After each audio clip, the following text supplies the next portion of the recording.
نحمده ونستعينه ونستغفره ونعوذ بالله من شرور أنفسنا ومن سيئات أعمالنا من يهدي الله فلا مضل له ومن يضلل فلا هادي له وأشهد أن لا إله إلا الله وحده لا شريك له وأشهد أن محمدا عبده ورسوله أما بعد فأعوذ بالله من الشيطان الرجيم بسم الله الرحمن الرحيم يا أيها الذين آمنوا اتقوا الله حق تقاته ولا تموتن إلا وأنتم مسلمون يا أيها الناس اتقوا ربكم الذي خلقكم من نفس واحدة وخلق منها زوجها وبث منهما رجالا كثيرا ونساء واتقوا الله الذي تساءلون به والأرحام إن الله كان عليكم رقيبا يا أيها الذين آمنوا اتقوا الله وقولوا قولا سديدا يصلح لكم أعمالكم ويغفر لكم ذنوبكم ومن يطع الله ورسوله فقد فاز فوزا عظيما فإن خير الحديث كتاب الله وخير الهدي هدي محمد صلى الله عليه وسلم وشر الأمور محدثاتها وكل محدثة بدعة وكل بدعة ضلالة وكل ضلالة في النار بسم الله الرحمن الرحيم وإن تعدوا نعمة الله فلا تحصوها إن الله لغفور رحيم. ہر قسم کی حمد و ثنا کبریائی بڑائی اللہ سبحانہ وتعالیٰ کے لیے ہے. بے شمار درود و سلام اللہ کے آخری نبی احمد مجتبیٰ محمد مصطفیٰ صلی اللہ علیہ وسلم پر رحمت و بخشش کی دعائیں ہوں صحابہ کرام، تابعین اعظام اور محدثین کرام کے لیے. قابل قدر بزرگوں، نوجوان دوستوں، پیارے بچوں اور میری پردہ نشین ماں اور بہنوں، میں نے حمد و صلات کے بعد سورۃ النحل کی آیت نمبر 18 آپ کے سامنے پڑھی ہے. اللہ فرماتے ہیں وَإِن تَعُدُّوا نِعْمَةَ اللَّهِ لَا تُحْصُوهَا، کہ اللہ رب العالمین کی نعمتیں ہمارے اوپر، آپ کے اوپر اور اس کائنات میں اتنی ساری ہیں کہ اگر آپ گننا چاہیں، شمار کرنا چاہیں، نہیں کر سکتے ہیں. پھر اللہ فرماتے ہیں ان اللہ لغفور رحیم، بے شک اللہ رب العالمین بخشنے والا ہے، مہربان ہے. نعمتوں کے تذکرے کے بعد اللہ تعالیٰ نے اپنی صفت بخشش اور صفت رحم کا تذکرہ فرمایا. اس کی وجہ بنیادی یہ ہے کہ جب ہم یہ مانتے ہیں کہ جتنی بھی نعمتیں ہیں سب من جانب اللہ ہیں، تو اللہ رب العالمین کی نعمتوں کی شکر گزاری ہمارے اوپر لازم ہے. ایک انسان کوشش کے باوجود اللہ رب العالمین کی نعمتوں کا صحیح طریقے سے شکر گزاری کا حق ادا نہیں کر سکتا ہے، اور ان نعمتوں کے شکر گزاری میں کہیں نہ کہیں ہم سے کوتاہی ہو جاتی ہے، ہم لغزش کا شکار ہو جاتے ہیں. اسی وجہ سے یہ ذکر کیا گیا کہ اللہ رب العالمین بخشنے والا ہے، اللہ مہربان ہے. کہ ایک انسان کوشش کرتا ہے کہ اللہ رب العالمین کے نعمتوں کا صحیح استعمال کرے اور ان نعمتوں کو سمجھے اور اللہ کی شکر گزاری کرے، لیکن چاہتے ہوئے بھی وہ چیزیں نہیں ہو پاتی ہیں. تو جو کوشش کرتا ہے اس کوشش میں تھوڑی بہت لغزش ہوتی ہے تو اللہ رب العالمین اس کو معاف کرنے والا ہے. لیکن ایک انسان اگر اللہ رب العالمین کی نعمتوں کو پا کر کے اس کا غلط استعمال کرے تو یقیناً یہ نعمتوں کی سب سے بڑی ناشکری ہوگی. تو میں نے اس سے پہلے بھی ذکر کیا تھا کہ اللہ رب العالمین نے بہت ساری نعمتیں ہم کو دی ہیں. ان نعمتوں میں سے ایک نعمت وقت کا ہے. یہ بہت بڑی نعمت ہے، اور وقت کے بربادی کے اسباب میں آپ کے سامنے اس سے پہلے کے خطبے میں بات رکھی تھی کہ وقت ہمارے کیسے برباد ہوتے ہیں. اسی سلسلے کی ایک کڑی یہ ہے کہ وقت کے بربادی کا ایک بہت بڑا ذریعہ آج کے دور میں موبائل ہے. یہ بہت زیادہ وقت ہمارا برباد کرتا ہے. یہ ہے تو اللہ رب العالمین کی جانب سے ایک نعمت، لیکن یہ نعمت اگر اس کو صحیح استعمال کریں تو یقیناً ہمارے لیے نعمت ہے، لیکن اگر اس کا غلط استعمال ہم کرتے ہیں تو یہ ہمارے لیے سب سے بڑی زحمت ہے، آج کے دور میں سب سے بڑی زحمت ہے۔ اور کوئی بھی انسان اس حقیقت سے انکار نہیں کر سکتا ہے، خاص طور سے ہم یہ مانتے ہیں کہ ضرورت کے پیٹ سے ایجاد جنم لیتی ہے۔ جب ہمیں کوئی چیز کی ضرورت ہوتی ہے تو ایک نئی ایجاد آتی ہے، لیکن ایجادات کے شکم سے مسائل و مشکلات بھی جنم لیتے ہیں۔ تو ایک موبائل کا ایجاد، اس کا وجود یقیناً یہ ہمارے لیے بڑے فائدے کی چیز ہے، لیکن اس فائدے کے ساتھ ساتھ میں اس کے نقصانات اس سے کہیں زیادہ ہیں، اس سے کہیں زیادہ ہیں۔ اللہ تعالیٰ نے شراب اور جوئے کے تعلق سے قرآن میں فرمایا وَإِثْمُهُمَا أَكْبَرُ مِن نَّفْعِهِمَا، کہ شراب اور جوئے کا جو نقصان ہے وہ فائدے سے کہیں زیادہ بڑھ کر کے ہے۔ تو بالکل آج کے دور میں خاص طور سے جب ہم یہ دیکھ رہے ہیں کہ موبائل کی حکمرانی پوری دنیا کے اوپر ہے، پوری دنیا کے اوپر موبائل کی حکمرانی چل رہی ہے، چھوٹا ہو بڑا ہو امیر ہو غریب ہو، بچے ہوں جوان ہو بوڑھے ہوں، مرد ہو عورتیں ہوں، کوئی اس کی حکمرانی سے جدا نہیں ہے۔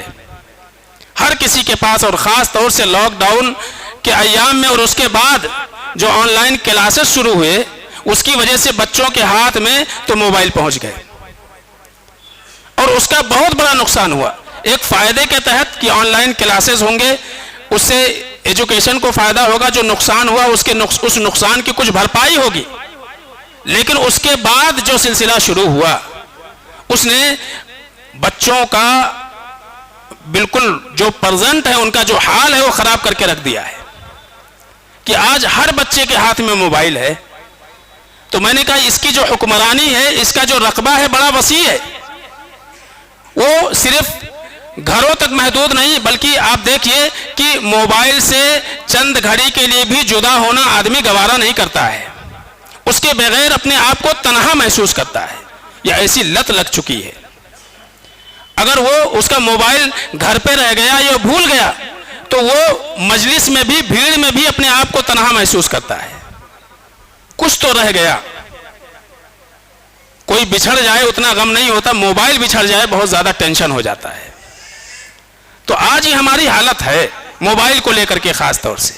تو یہ ایجاد بطور نعمت کے ہے اور ضرورت کے تحت اس کا ایجاد ہوا تھا، لیکن آج معاملہ اس سے کہیں زیادہ آگے بڑھ چکا ہے، نقصان اس کے بہت زیادہ ہو چکے ہیں۔ کسی نے کہا ہے کہ موبائل ونڈو ٹو ورلڈ، کہ موبائل جو ہے کیا ہے، ایک کھڑکی کے مانند ہے کہ جس سے آپ دنیا کے اندر جھانک سکتے ہیں۔ تو بالکل آپ دیکھیے کہ آج جو ہے موبائل کی وجہ سے دنیا جو ہے پوری انسان کے مٹھی میں ہے۔ آج گھڑی کی ضرورت نہیں باقی رہ گئی، کیلکولیٹر کی ضرورت نہیں باقی رہ گئی، بلکہ سنیما ہال اور ٹی وی اور ٹیلی ویژن کی بھی ضرورت نہیں بچی ہے۔ وہ ساری چیزیں آپ کے ہاتھ میں ہیں، آپ کے جیب میں ہیں۔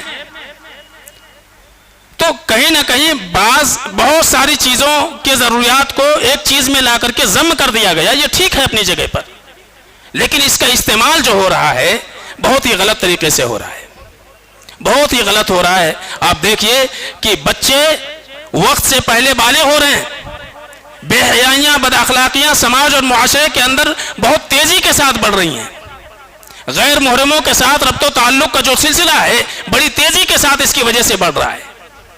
تو صحیح استعمال کریں تو بہت فائدے کی چیز ہے، لیکن اس کا جو فائدہ ہے، نقصان جو ہے اس کے فائدے سے کہیں زیادہ بڑھ کر کے ہے، اس لیے کہ اس کا جو صحیح استعمال ہونا چاہیے اس طریقے پر نہیں ہو رہا ہے۔ آپ دیکھیے کہ ہمارے بیت الخلاء بھی محفوظ نہیں ہے، مسجد کیا محفوظ رہیں گے؟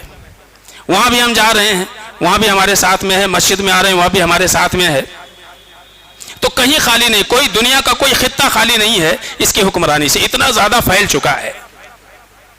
لہذا ضرورت اس بات کی ہے کہ ہم اور آپ اپنے آپ میں غور کریں کہ یہ جو ایجاد ہے چھوٹی سی، اس کا ہم فائدہ اٹھا رہے ہیں یا اس کے ذریعے سے ہم اپنا اور اپنوں کا نقصان کر رہے ہیں.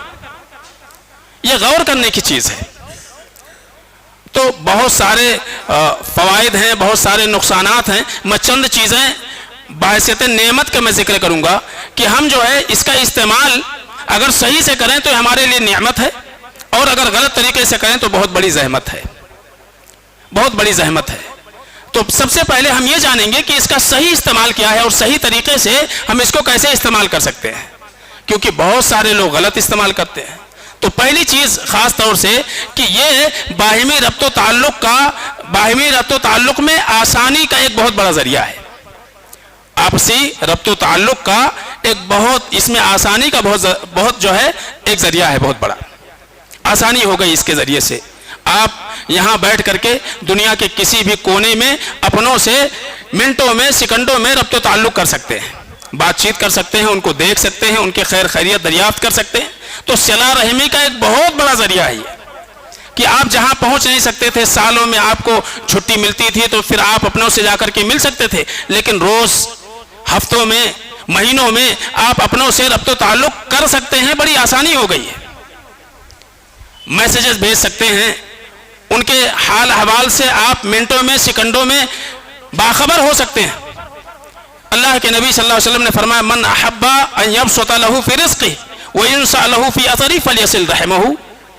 جو یہ چاہتا ہے کہ اس کے روزی میں اللہ رب العالمین اضافہ کر دے, اس کے عمر میں برکت دے دے, تو اس کے لیے ضروری ہے کہ وہ اپنے رشتہ داروں کے ساتھ حسن سلوک کرے, صلہ رحمی کرے. تو موبائل یہ صلہ رحمی کا ایک بہت بڑا ذریعہ ہے. آپ اس کے ذریعے سے نیکیاں کما سکتے ہیں. آپ اپنے رشتہ داروں سے, اپنوں سے آپ ربط و تعلق کو قائم و دائم رکھ سکتے ہیں. یہ بہت بڑا ذریعہ ہے کہ آپ کہیں باہر جاب کر سکتے ہیں, جاب کر رہے ہیں, آپ ظاہر سی بات ہے سال میں 6 مہینے میں آپ کا آنا جانا ہوتا ہے, لیکن موبائل کے ذریعے سے آپ جو ہے ہر دن اپنے ماں باپ سے, اپنے رشتہ داروں سے, اپنے بچوں سے, پاس پڑوسیوں سے ربط و تعلق میں رہ سکتے ہیں. ان کے حال و احوال سے آپ باخبر ہو سکتے ہیں. اسی طرح سے اگر کسی کو مدد کی ضرورت ہے, آپ یہیں گھر بیٹھے اس کی مدد کر سکتے ہیں, آپ کو جانے کی ضرورت نہیں ہے. بینکنگ سسٹم آپ کے ہاتھ میں, پورا نظام آپ کے ساتھ میں ہے, تو آپ مدد اور تعاون کر سکتے ہیں. آپ کو کہیں جانے کی ضرورت نہیں ہے. واللہ فی عون العبد ما کان العبد فی عون اخیہ. تو یہ ایک بہت بڑا ذریعہ تو ہے. آسانیاں بہت ساری اس میں ہو گئی ہیں کہ آپ ایک دوسرے سے جڑے رہ سکتے ہیں, لیکن اس کے بھی کچھ آداب و طریقے ہیں جس کا اہتمام بہت زیادہ ضروری ہے. سب سے پہلی چیز اور سب سے پہلی خرابی جو ہے وہ یہ ہے کہ آج کل ایک بڑا مسئلہ بن چکا ہے رنگ ٹون اور کال ٹیون کا. اس کے اوپر گانے بجتے ہیں. آپ کسی کو کال کریں, آپ کو گانے سنائی دیتے ہیں. فری میں جو ہے آپ کو گانے سنائے جا رہے ہیں. یہ ایک بہت یعنی معاشرے کے لیے سب سے بڑی تباہی کا دروازہ ہے یہ. اچھا, فری میں دیا جا رہا ہے بھی رنگ ٹون, وہ بھی گانے کی شکل میں, اور آدمی اس کو ایکسپٹ کر رہا ہے, چل لے رہا ہے. آپ نہیں سن رہے ہیں لیکن دوسرا تو سن رہا ہے. آپ جو ہے اس کے گناہ کا بوجھ اپنے اوپر لاد رہے ہیں. اور بعض لوگ رنگ ٹون ہی گانے کا لگاتے ہیں یا کال ٹیون ہی آپ لگائے ہوئے ہیں, گانا ہے. بسا اوقات تو لوگوں کو فون کرنے سے ڈر لگتا ہے, اس لیے کہ ان کو کال کریں تو قوالی کی آواز سنائی دیتی ہے, نہیں تو گانے آتے ہیں. یعنی ایسا کئی بار, یعنی بہت افسوس کے ساتھ کہنا پڑتا ہے کہ بچوں کے تعلق سے, پیرنٹس سے اگر ربط کرنا ہو مدرسے میں, تو یہ یعنی ہم ایسا سمجھ رہے ہیں کہ ہم کس کو لگا دیے فون. ہم نے کبھی کبھی تو باقاعدہ جو ہے غیروں کے عبادات کے منتر وغیرہ بھی سنائی دیتے ہیں جو مسلمانوں کے موبائل پر ہیں. قوالیاں سنائی دیتی ہیں. تعجب ہوتا ہے کہ ان کو ہم کال کریں یا کٹ کر دیں, ان سے ربط و تعلق کیسے ہم باقی رکھیں, کیسے بتائیں ہم ان کو. تو بڑے ہی افسوسناک بات ہے کہ یعنی کال ٹیون اس طرح کا لگایا جاتا ہے. اللہ تعالیٰ نے قرآن عزیز کے اندر ارشاد فرمایا وَمِنَ النَّاسِ مَن يَشْتَرِي لَهْوَ الْحَدِيثِ لِيُضِلَّ عَن سَبِيلِ اللَّهِ بِغَيْرِ عِلْمٍ وَيَتَّخِذُهَا هُزُوًا أُولَٰئِكَ لَهُمْ عَذَابٌ مُهِينٌ. وہ لوگ جو لہو الحدیث خریدتے ہیں, لہو الحدیث کا معنی یہ ہے گانا باجا, اس کے آلات. آپ نے موبائل کس لیے خریدا ہے کہ آپ ایک دوسرے کے ساتھ ربط و تعلق میں رہیں, ایک دوسرے کے ساتھ صلہ رحمی کر سکیں, ایک دوسرے کی مدد کر سکیں. لیکن اب یہ کیا بن گیا ہے؟ یہ ہمارے گانے باجے کے آلات بن چکے ہیں کہ آپ جو ہے گانا سنا رہے ہیں دوسرے کو یا خود ہی سن رہے ہیں. تو یہ گانے باجے کے آلات نہیں ہیں. اللہ فرماتے ہیں لیضل عن سبیل اللہ، اللہ رب العالمین کے راستے سے بھٹکانے کی ایک کوشش ہے. واتخذوہ ہزوا، کتاب و سنت کو مذاق بنا کر کے رکھ دیا ہوا ہے. اولئک لہم عذاب مہین، ایسے لوگوں کے لیے رسوا کن عذاب ہے، رسوا کن عذاب ہے. تو ایک بہت بڑا مسئلہ یہ ہے کہ ہم کال ٹیون اور رنگ ٹیون جو بھی ہے وہ گانے باجے قوالی. اچھا بعض لوگ تھوڑا سا جو ہے مہذب ہوتے ہیں تو کہتے ہیں کہ آیت ہی لگا لیں، قرآن کی آیت لگا لیں، تلاوت لگا لیں. یا بعض مسلمان تو قوالی کو حرام سمجھتے ہی نہیں ہیں. تو آپ دیکھیے چاہے وہ اذکار کے کلمات ہوں، اذان ہو، تکبیر ہو یا اسی طرح سے قرآن ہو، یہ رنگ ٹون کال ٹیون پہ نہیں لگانا درست ہے. یہ جائز ہے ہی نہیں، یہ بالکل درست نہیں ہے. آپ قرآن کی آیت لگائے ہوئے ہیں، ٹوائلٹ میں بیٹھے ہوئے ہیں، کوئی فون کر رہا ہے تو وہ نہیں بجے گا، وہی بجے گا وہ. تو یعنی یہ جائز ہی نہیں، درست نہیں ہے. شیخ صالح الفوزان رحمۃ اللہ علیہ کہتے ہیں کہ جائز ہی نہیں ہے کہ کوئی انسان قرآن کی آیت، اذان یا اذکار وغیرہ جو اسلامی اوراد و وظائف ہیں وہ بھی رنگ ٹون کے طور پر استعمال نہیں کر سکتا، جائز نہیں اس کے لیے. تو آپ ایک عام بل رکھیے، کوئی حرج نہیں ہے. اور خاص طور سے کال ٹیون تو رکھنا ہی نہیں چاہیے. تو یہ چیزیں آج ہے کہ یعنی ربط کرنے میں بھی ڈر لگتا ہے لوگوں سے کہ پتہ نہیں کیا سنائی دے گا. آج کتنے ایسے ہمارے نوجوان ہیں، کتنے ایسے بھائی ہیں، ان کو چیک کرنی چاہیے اپنی موبائل، دیکھنا چاہیے کہ کیا کیا سنا رہے ہیں لوگوں کو. ہو سکتا ہے انجانے میں بھی اس کو معلوم بھی نہیں ہے اور ہو گیا تو آپ بند کرو اس کو، ہے آپ کے پاس سسٹم، آپ بند کیجئے اس کو. تو یہ چیزیں نہیں ہونا چاہیے کہ آپ جو ہے گناہوں کا بوجھ اپنے اوپر لادیں یا دوسرے کے گناہ میں مبتلا ہونے کا آپ سبب بنیں. اللہ کے نبی صلی اللہ علیہ وسلم فرماتے ہیں لَيَكُونَنَّ مِنْ أُمَّتِي أَقْوَامٌ يَسْتَحِلُّونَ الْحِرَّ وَالْحَرِيرَ وَالْخَمْرَ وَالْمَعَازِفِ، کہ یقیناً ایک دور ایسا آنے والا ہے کہ میرے امت میں سے ایسے افراد ہوں گے جو بدکاری کو، ریشم کو، شراب کو اور گانے باجے کے آلات کو حلال سمجھ لیں گے. گانے باجے کے آلات کو حلال سمجھ لیں گے. حلال سمجھنے کا مطلب کیا ہے؟ یعنی اس کی حرمت کے تعین نفرت ان کے دلوں میں نہیں ہوگی. گانے بجنے کوئی بات نہیں، رنگ ٹون ہی تو ہے، کال ٹیون ہی تو ہے. کتنے شرکیہ کلمات اور نعت لوگ لگا کر کے رکھتے ہیں، شرکیہ ہوتے ہیں وہ سارے کے سارے. تو یہ کیا ہے کہ آپ جرات کر رہے ہیں اللہ رب العالمین کے اوپر. تو یہ چیزیں تو خاص طور سے موبائل میں بالکل نہیں ہونی چاہیے. تو ایک پہلی بڑی غلطی ہے، اس کے جو صحیح استعمال میں سب سے بڑی رکاوٹ یہ چیز ہے، یہ نہیں ہونا چاہیے. اور دوسری چیز یہ ہے کہ ربط و تعلق میں خاص طور سے ایک چیز یہ بھی آپ دھیان میں رکھیں، آسانی تو ہے بہت ساری، لیکن آپ دیکھیے کہ خاص طور سے آپ جس سے ربط کرنا چاہتے ہیں، جس کو کال کرنا چاہتے ہیں، اس کے بھی وقت کا آپ جو ہے خاص طور سے خیال رکھیں. آپ کس وقت میں کس سے ربط کر رہے ہیں. تعجب ہوتا ہے کہ نماز کے وقت موبائل بجتی ہے، نماز کے وقت کرنے والا مسلمان ہی ہوتا ہے، وہ فون کرنے والا، کال کرنے والا مسلمان ہی ہوتا ہے. کیا اس کو خبر نہیں ہے کہ نمازوں کے اوقات کیا ہیں؟ اور خاص طور سے مسجد میں آپ داخل ہوں، جیسے وضو کا اہتمام آپ کرتے ہیں، آپ اپنے آپ کو مزین کر کے گھر سے نکلتے ہیں، خذوا زینتکم عند کل مسجد. موبائل جو آپ کے ساتھ میں، آپ اس کو بند نہیں کر سکتے، اس کو سائلنٹ نہیں کر سکتے ہیں. تو یہ ضروری ہے آپ اس کو وائبریشن پہ بھی مت رکھیں، اس لیے کہ آپ جیب میں رکھے ہوئے وائبریٹ ہو رہا ہے، آپ کی توجہ تو جانے والی ہے اس کے اوپر. تو خشوع خضوع اڑ گئی ہماری نمازوں سے، اس کی وجہ سے بنیادی. اب سوئچ آف کر دیں، بند کر دیں یا بالکل سائلنٹ کر دیں آپ اس کو. نماز کے بعد آپ دیکھیے بعض لوگ جو ہے موبائل اگر رکھ بھی دیتے ہیں سائلنٹ کر کے تو بالکل اسکرین سامنے ہوتا ہے، اسکرین آپ سامنے رکھتے ہیں، اب کوئی فون کر رہا ہے ظاہر سی بات ہے اس پہ تو آئے گا ہی، اب آپ کی نگاہ بھٹکتی ہے، آپ اس کو دیکھتے ہیں، آپ کا خشوع خضوع جاتا ہے۔ شیطان کا تو یہی مقصد ہے کہ آپ کے عبادتوں کا کتنا حصہ وہ چرا لے، وہ لے لے۔ آپ نماز تو پڑھو لیکن آپ یہاں سے جب باہر نکلو تو آپ خالی ہاتھ جاؤ، آپ کے نام اعمال میں کوئی نیکی درج نہ ہو، یہی تو شیطان کا مقصد ہے۔ سب سے پہلے تو یہ چاہتا ہے کہ آپ نماز ہی نہ پڑھو، لیکن اگر آپ اپنے نفس کو مار کر کے کھڑے بھی ہو جاتے ہیں اللہ کی عبادت کے لیے، اس کی پوری کوشش ہوتی ہے کہ آپ عبادتوں کا کوئی بھی ثواب لے کر کے نہ جائیں، آپ ثواب سے محروم ہو جائیں۔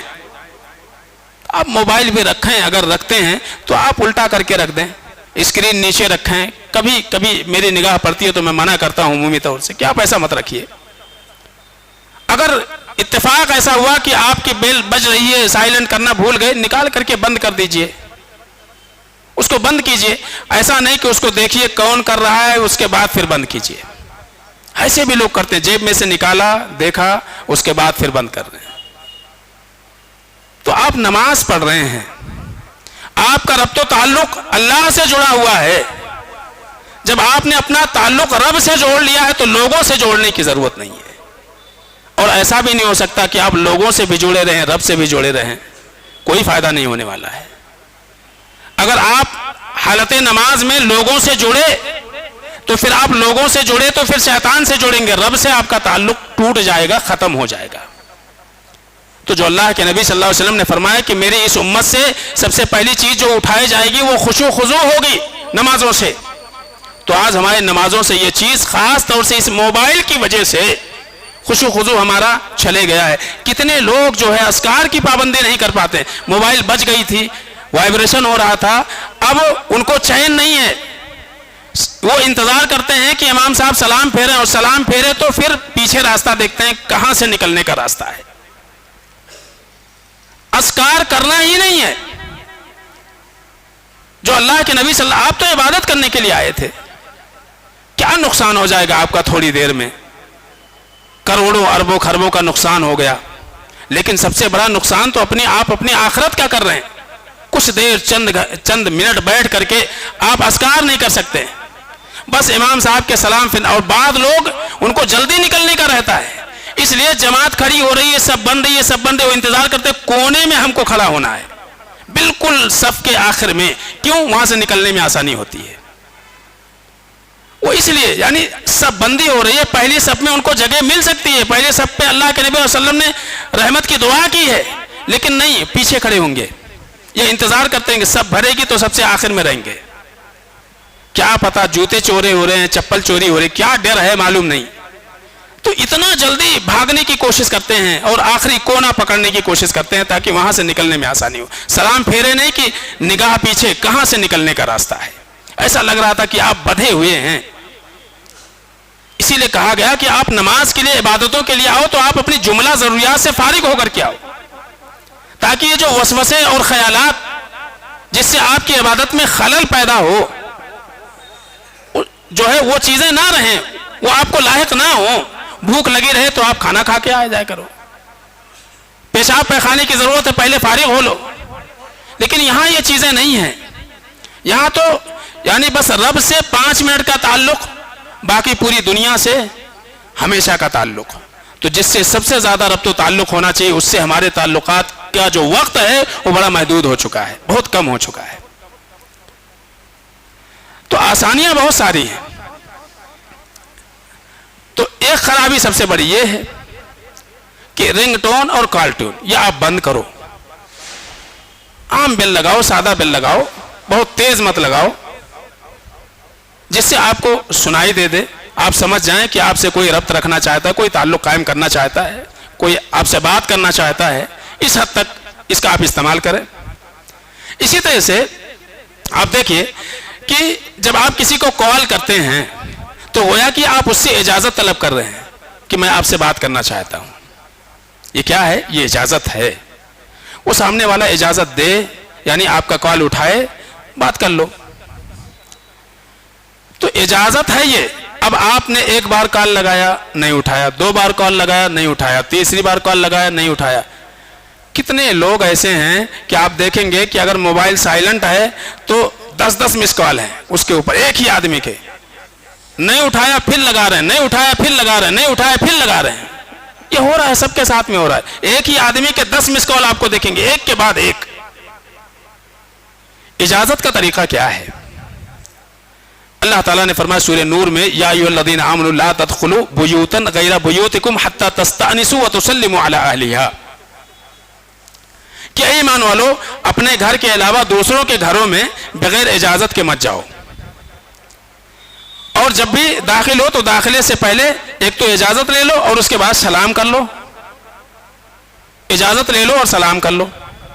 اور اجازت لینے کے جو آداب ہیں وہ یہ ہے کہ اب 3 بار آپ کسی کے دروازے پر گئے، بیل بجایا، پھر تھوڑی دیر انتظار کیجئے، پھر وقفے سے بیل بجائیے. ایسا نہیں کہ بیل پہ جو اگلی رکھ دی تو اٹھانے کا نام نہیں لے رہے ہیں.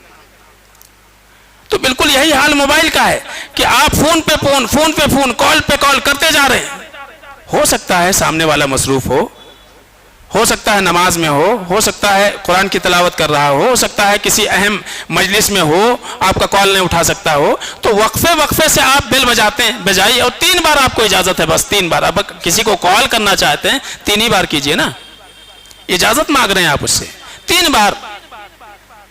حضرت ابو موسیٰ اشعری رضی اللہ تعالیٰ عنہ، عمر بن خطاب رضی اللہ تعالیٰ عنہ کے دور خلافت ہے، ان سے ملنے کے لیے گئے ان کے دروازے پہ کھٹکا دیا، تھوڑی دیر انتظار کیا، پھر دوبارہ کھٹکا دیا، دروازہ نہیں کھلا، پھر تیسری بار کھٹکا دیا، دروازہ نہیں کھلا، واپس جانے لگے.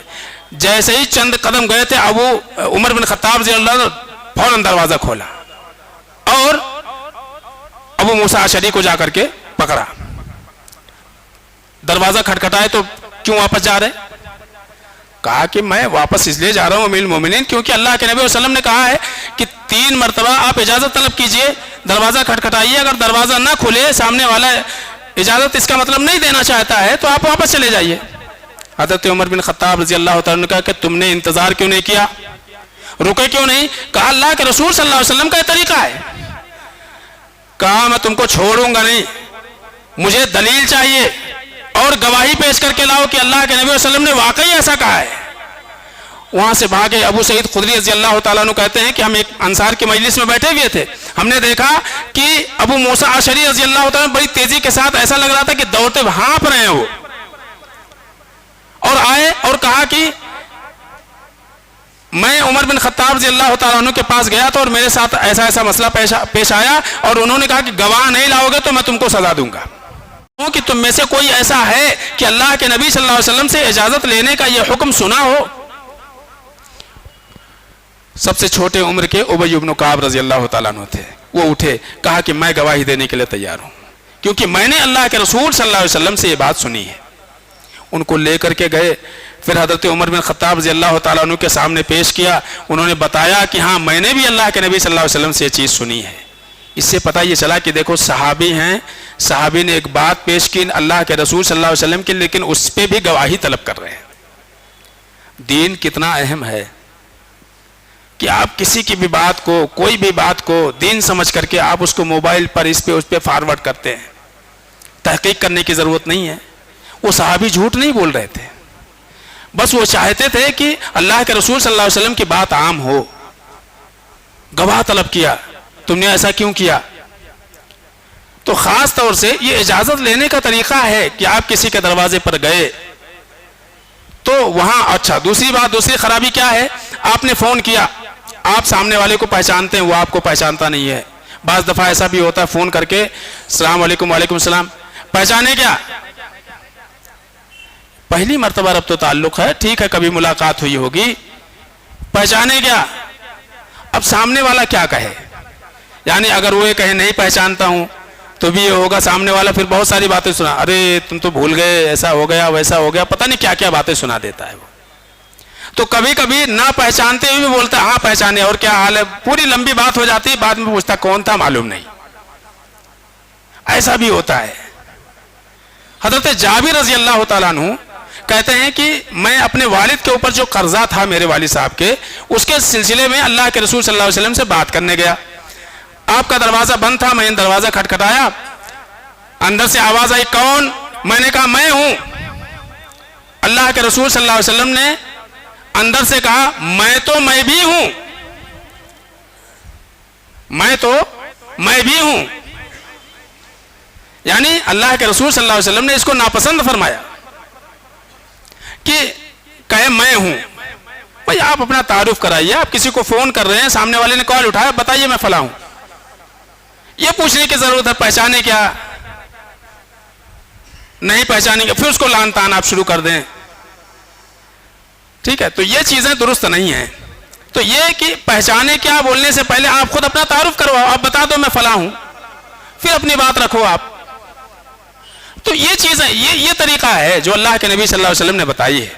تو چاہے وہ گھر میں اجازت لینے سے متعلق ہو یا اسی طرح سے آپ کسی سے موبائل پر ربط کر رہے ہیں، بات چیت کرنا چاہتے ہیں، تو آپ کی ذمہ داری ہے پہلے آپ اپنا تعارف کرائیں، آپ بتائیں میں کون ہوں۔